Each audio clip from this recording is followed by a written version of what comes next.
자, 오늘은 노르웨이 역사상 가장 어둡고 또 가장 미스터리한 사건 중 하나를 파헤쳐 볼까 합니다. 바로 아름핀 네세트 사건입니다. 한쪽에서는 존경받는 요양원장, 다른 한쪽에서는 노르웨이 최악의 연쇄살인마. 정말 믿기지 않는 두 얼굴을 가진 남자, 바로 아름핀 네세트가 오늘 이야기의 주인공입니다. 그럼 대체 이 사람 정체가 뭘까요? 이 거대한 수수께끼를 풀려면요, 우선 그가 살았던 작은 마을 오르크달에서 그가 어떤 사람이었는지부터 들여다봐야 해요. 보세요, 헌신적인 가장의 독실한 기독교 신자였고요. 지역사회에서는 말할 것도 없이 신뢰받는 요양원장이었죠. 성실하고 헌신적이고 심지어 전과 하나 없는 그야말로 모범시민의 표본이었던 겁니다. 누가 봐도 완벽한 사람이었죠. 하지만 그 완벽한 모습 뒤에 그가 관리하던 그 조용한 요양원의 문 뒤에서는 정말 상상도 못할 끔찍한 그림자가 드리우고 있었습니다. 자, 시간을 한번 보시죠. 1977년에 네세트가 원장으로 부임하고 그때부터 의문의 사망 사건이 생기기 시작해요. 3년 동안 사망률이 급증하니까 동료 간호사들이 뭔가 이상하다는 걸 느끼기 시작하죠. 그러다 1980년에 결정적인 단서, 바로 큐러시트라는 약물을 대량 주문한 사실이 드러납니다. 결국 이 작은 의심들이 모여서 1981년 경찰이 네세트를 체포하게 되는 거죠. 근데 이게 쉬운 일이 아니었어요. 뭔가 이상하다고 느꼈던 간호사들이 있었지만 그들의 의심은 그냥 악의적인 험담 정도로 치부되어 버렸습니다. 워낙 네세트의 평판이 좋았으니까요. 오히려 목소리를 낸 간호사들이 두려움에 떨어야만 했습니다. 자, 이제 네세트는 체포됐습니다. 그리고 이때부터 노르웨이 역사에 남을 아주 긴 신문이 시작되는데요. 이 과정에서 사건은 정말 누구도 예상하지 못했던 방향으로 급격하게 흘러갑니다. 967시간, 상상이 가시나요? 이 엄청난 시간 동안 이어진 경찰 신문 끝에 네세트가 드디어 입을 열기 시작합니다. 그리고 그가 털어놓은 이야기들은 노르웨이 전체를 그야말로 충격의 도가니로 몰아넣었죠. 자백 내용을 보면 정말 기가 막힙니다. 처음엔 27건의 살인을 자백하더니 나중엔 최대 138명까지 죽였을 수도 있다고 시사해요. 그러면서 죽이고 싶은 충동을 느꼈다고 말하는데 여기서 이상한 점이 있습니다.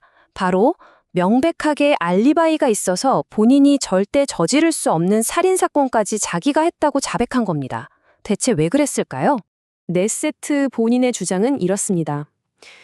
경찰이 죽은 사람들 무덤까지 파헤치겠다고 협박했다. 그래서 그냥 내가 했다고 말하는 게 낫겠다고 생각했다.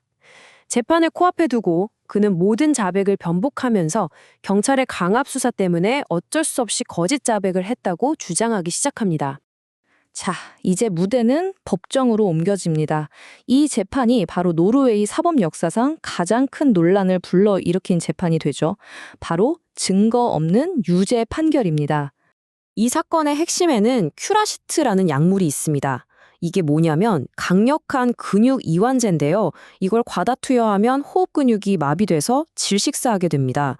근데 진짜 무서운 건 당시 기술로는 사람이 죽고 난 뒤에 몸에서 이 성분을 검출해낼 방법이 전혀 없었다는 거예요. 말 그대로 흔적을 남기지 않는 살인이 가능했던 거죠. 그래서 법정 공방이 정말 팽팽했습니다.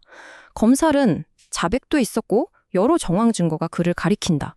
그는 통제욕을 가진 야심가다. 이렇게 주장했고요. 반면에 변호인 측은 그 자백은 강압에 의한 거다. 결정적으로 물적 증거가 하나도 없지 않냐. 이건 간호사들의 집단 암시일 뿐이다. 이렇게 맞섰죠. 결국 이건 번복된 자백이냐, 증거 부재냐, 이 둘의 싸움이었습니다. 결과는 어떻게 됐을까요? 1983년 법원의 판결이 내려집니다. 살인 22건, 살인 미수 1건, 전부 유죄. 그래서 최종적으로 징역 21년, 이건 당시 법정 최고형이었어요. 여기에 보호감호 10년이 추가됩니다. 물증은 하나도 없었지만 판결은 가장 무거웠던 거죠. 자, 이렇게 사건이 끝나는 것 같았지만 아닙니다. 이야기는 여기서 끝나지 않아요. 네세트가 석방된 이후에 벌어진 일들이 이 사건을 더 깊은 미궁 속으로 빠뜨리게 됩니다. 보시면 21년 형을 선고받았지만 실제로는 12년만 복역하고 2004년에 풀려났습니다. 그리고는 다른 이름으로 조용히 살다가 2025년에 세상을 떠났죠. 그리고 최근 이 사건이 다시 한번 주목받기 시작합니다. 2020년엔 다큐멘터리가 나왔고요. 2024년 네세트 본인이 직접 내 손은 깨끗하다며 재심을 요구하기도 했습니다. 그리고 2025년에는 아예 그의 유죄 판결이 사법살인일 수 있다는 가능성을 제기하는 책까지 나왔죠. 죽기 직전까지 이어진 그의 결백 주장과 새로운 의혹들이 이 사건을 다시 현재로 불러온 겁니다. 결국 우리는 이 질문 앞에 다시 서게 됩니다. 아른핀 네세트. 그는 정말 희대의 살인마였을까요? 아니면 노르웨이 역사상 최악의 사법 시스템이 만들어낸 희생양이었을까요? 과연 진실은 무엇일까요? 그 답은 아직도 저 짙은 안개 속에 가려져 있는 것 같습니다. 여러분은 어떻게 생각하시나요?